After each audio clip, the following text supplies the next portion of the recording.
नमस्कार दोस्तों, स्वागत है आपका आईएएस पीसीएस एकेडमी में। और आज है 13 जनवरी और हम देख लेंगे 13 जनवरी के महत्वपूर्ण करंट अफेयर्स को।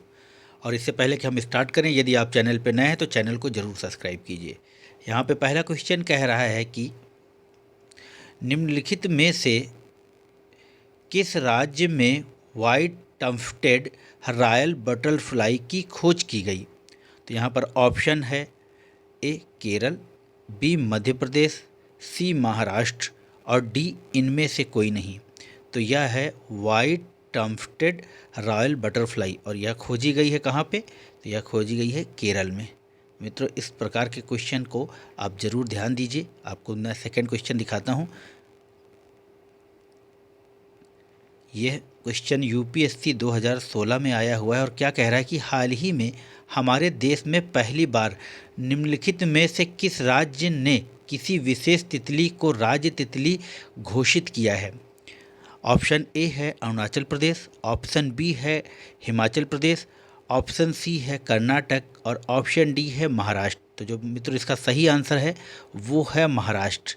तो महाराष्ट्र ने 2016 में ब्लू मार्मन करके एक तितली थी, उसके नाम पर उसको राज्य तितली घोषित किया था। तो इसी तरह आप ये वाला क्वेश्चन भी देख सकते हैं कि कैसे कल को अगर केरल राज्य इस वाइट टम्फ्टेड रॉयल बटरफ्लाई को राज्य तितली घोषित करता है तो आप लोगों को पता होना चाहिए। चलिए नेक्स्ट क्वेश्चन की ओर बढ़ेंगे और क्वेश्चन नंबर 3 कह रहा है कि हाल ही में प्रकाशित braving a viral storm India's covid vaccine story के लेखक हैं।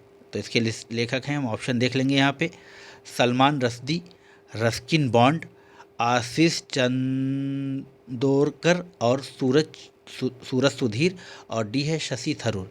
तो जो इसका सही ऑप्शन है मित्रों वो है आशीष चंदोरकर और सूरज सुधीर। ऑप्शन सी है इसका सही आंसर।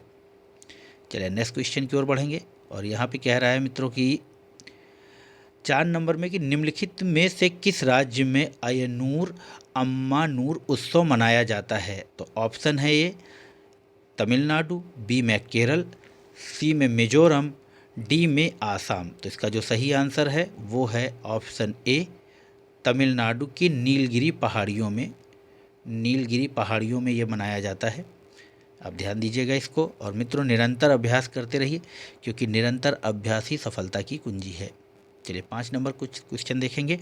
5 नंबर क्वेश्चन कह रहा है कि हाल ही में चर्चा में रहा बेपोर और कुमारकोम पर्यटन स्थल किस राज्य में स्थित है। तो ऑप्शन ए है तेलंगाना, ऑप्शन बी है आंध्र प्रदेश, ऑप्शन सी है तमिलनाडु और ऑप्शन डी है केरल। तो जो इसका सही आंसर हो जाएगा यह है केरल। और यह एक बंदरगाह टाइप का है और ये बेपोर एक तरह की नाव है जिसको केरल ने अभी जीआई टैग के लिए भी आवेदन किया है। देखते हैं अगर उसको जीआई टैग मिलता है तो अब आगे आने वाले दिनों में करंट अफेयर्स में उसको भी शामिल करेंगे।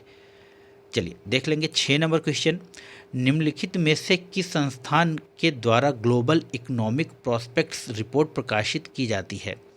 ऑप्शन ए है वर्ल्ड बैंक, ऑप्शन बी है आईएमएफ, ऑप्शन सी है यूएनडीपी और ऑप्शन डी है डब्ल्यूटीओ।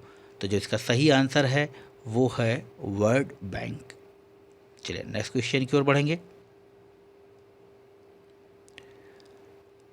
यहाँ पर लिखा है पृथ्वी सेकंड मिसाइल के संदर्भ में निम्नलिखित में से कौन से या सा कथन सही है। तो मित्रों आपको बता दूं कि ये 12 तारीख को ही ये मिसाइल को लॉन्च किया गया है और इसका सफल परीक्षण किया गया है।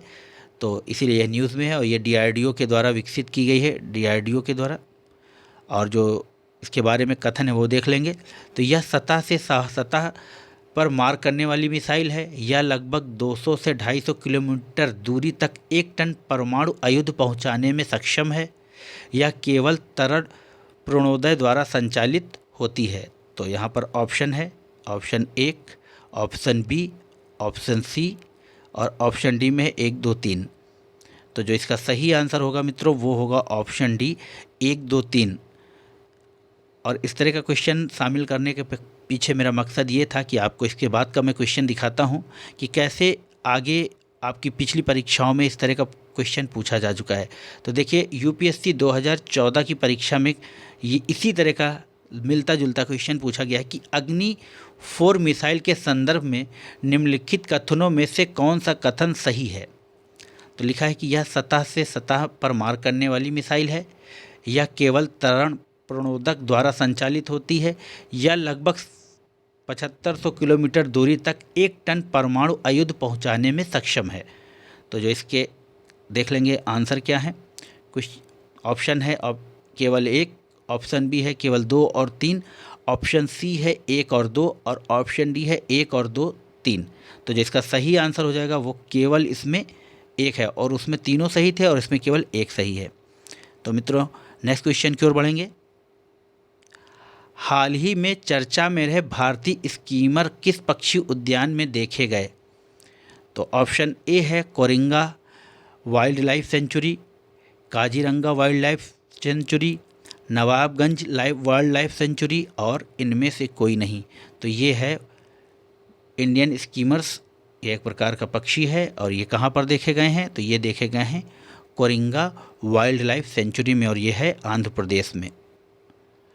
आंध्र प्रदेश में स्थित है ये, गोदावरी के मुहाने पर।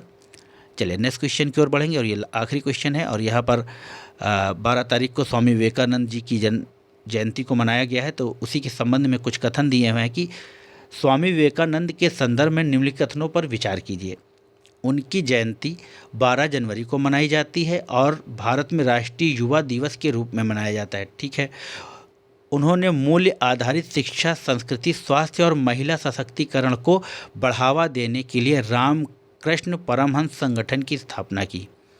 चलिए ऑप्शन देख लेंगे, उपर्युक्त में से कौन से कथन सही हैं। तो ऑप्शन ए कह रहा है केवल 1, बी कह रहा है केवल 2, सी कह रहा है 1 और 2 दोनों, और डी कह रहा है ना तो 1 ना ही 2। यहाँ पर ए बी छूट गया है लिखना, ए बी और ये सी और ये डी। तो जो इसका सही आंसर हो जाएगा, यह दोनों कथन सही हैं मित्रों। तो मित्रों यह थे कुछ 10 महत्वपूर्ण प्रश्न। आशा है आप लोगों को पसंद आएंगे। यदि पसंद आते हैं तो चैनल को सब्सक्राइब कीजिए, लाइक कीजिए, शेयर कीजिए। आपका दिन शुभ हो। नमस्कार, जय हिंद, जय भारत।